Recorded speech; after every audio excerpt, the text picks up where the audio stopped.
ایرو 5 سال د سر کوچا داویا شیوکار کردی ناودولتی عمر حمدی را درباست بن. عمر حمدی که به ناو مال واجی دهات ناس کرن د سال 1951 ده لگند تلنایف لحسکش دایک ببو جیانا که گلک هجار زحمت درباس کربو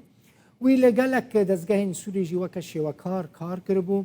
گلک بر همین ویین چاپ کری بگمان هنه روز 18 ماه جوتمه ماه دهان سال 2015 وک ایرو لنا خوشخانه که وینا لنمسا جیانا خوش دستا بو بسدان تابلو بر همین نافدار لپی خواهیشتن شیوکار عمران شیخ موسجی جروداو را راگهاند که مالوا یک جستونین مزن بو د شیوکاریه ده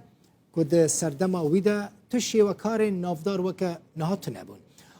عمران شیخ موس پارتی و نویسکار و شیوکاران رخنه دکه دو بیجه وان مالوا بتنه هیشتن خودی لیدر نکتن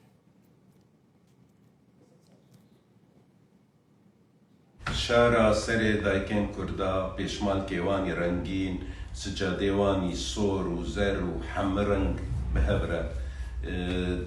بو وک ماتریال وک مادات جبو مال با برنگکی ابستراکت برنگکی خرد او رنگی کردی بگینه جیهانی تابلوین مال با دکار رو و دستین قلشی یه فقیر ولات خواه ملت خواه تدبینه بحمستیلا بتشتن نوجان ابي انا هانن